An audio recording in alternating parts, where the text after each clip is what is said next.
Here are 5 mispriced early round players in 2025 fantasy football draft. Starting out, Puka Nacua of the Los Angeles Rams going off the board as the wide receiver 5.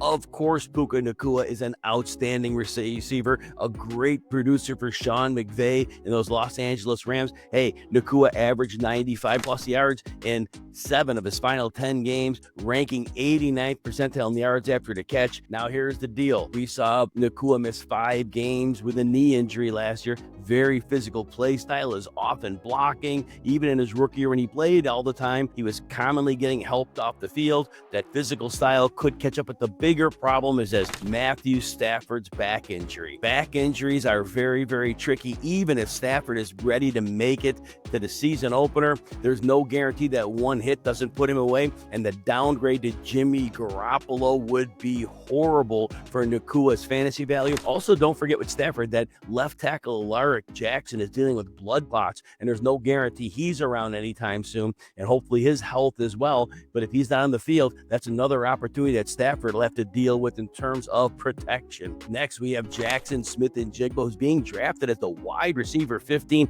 but he should be drafted higher than he is. Coming off a 100-catch, 1,130-yard season with 6 touchdowns. Last year, Smith-Njigba's, he had very inconsistent volume. The volume, it was 6 games with 11 or more targets, a lot of games with 2 or 3.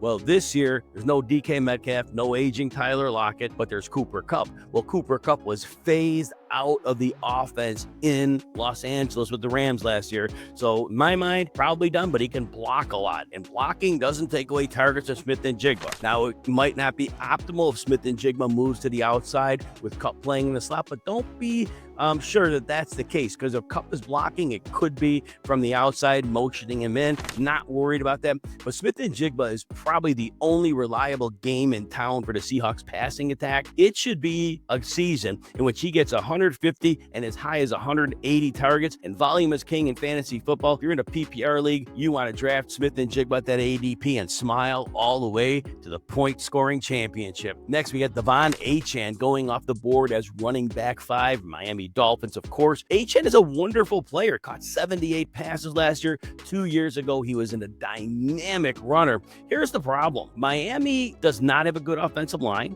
All right, Achane can work around that, but the problem is Tua Tagovailoa.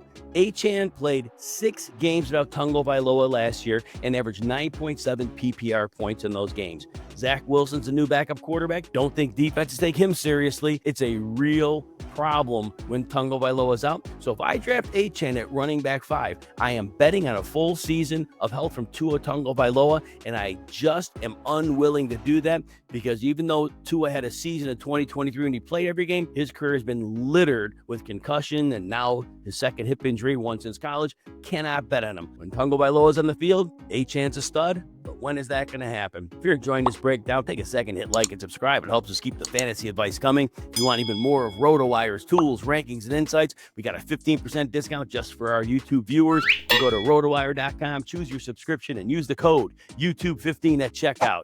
All right, next mispriced player in the early rounds, you got Kenneth Walker of the Seattle Seahawks coming in at running back 14. Kenneth Walker has never been the running back 14. As a rookie, 4.6 yards per carry. That went down to 4.1 the next year. Last year, 3.7. Breaks tackles all day, but only 38th percentile yards after contact.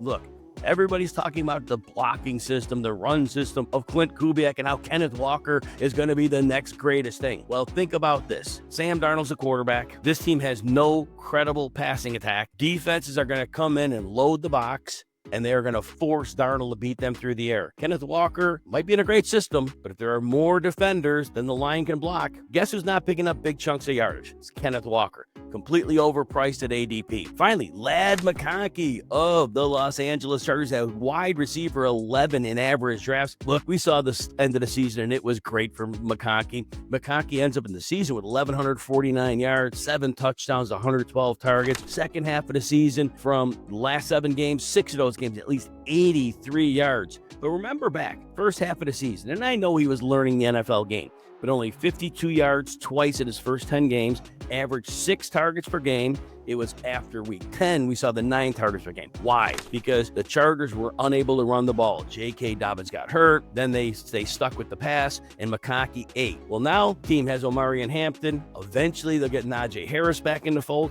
Also, Keenan Allen is in the fold. They may not play the same role. Keenan Allen may play outside. McConkey may stay in the slot. But on those tough third downs, when last year it was only eyes for McConkey, don't forget, Keenan Allen is a very trusted target for Justin Herbert as well. McConkey's going to take a target hit, even if it's not a massive one, and that's going to make him a poor choice at wide receiver 11.